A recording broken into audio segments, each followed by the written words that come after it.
सच्ची घटना आधारित कहानी ट्रक ड्राइवर और भूत की रात का सफर। राजू एक अनुभवी ट्रक ड्राइवर था। उसने भारत के लगभग हर कोने की सड़कों पर ट्रक चलाया था। एक रात वह पंजाब से दिल्ली की ओर माल लेकर निकल रहा था। रास्ता सुनसान था और रात के करीब 2 बजे का समय था। सर्दियों की रात, हल्का कोहरा और एक वीरान हाईवे। जैसे ही वह कुरुक्षेत्र के पास पहुंचा, उसे सड़क किनारे एक औरत खड़ी दिखी। सफेद साड़ी में, बाल खुले हुए और चेहरा झुका हुआ। राजू ने पहले तो ध्यान नहीं दिया, लेकिन जैसे ही ट्रक उसके पास से गुजरा, उसने आईने में देखा।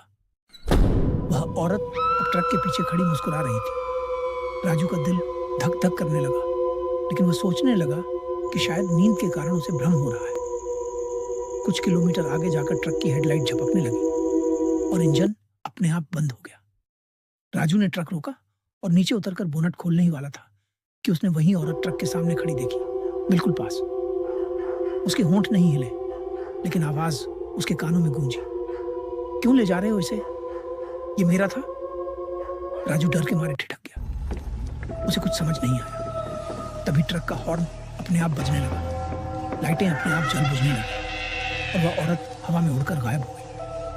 राजू किसी तरह ट्रक स्टार्ट करके वहां से भागा और पहली ढाबे पर रुक गया। वहां एक बूढ़े आदमी को सारी बात बताई। बूढ़ा गंभीर हो गया और बोला, बेटा, जिस सड़क से तू आया है, वहां 10 साल पहले एक औरत की मौत हो गई थी। उसका पति इसी तरह का ट्रक चलाता था, लेकिन उसने उसे धोखा दिया। तब से वो उस सड़क पर हर ट्रक वाले को रोकती है जो उस जैसे ट्रक में होता है। राजू के रोंगटे खड़े हो गए। उस रात के बाद वह कभी रात में उस रूट पर नहीं गया।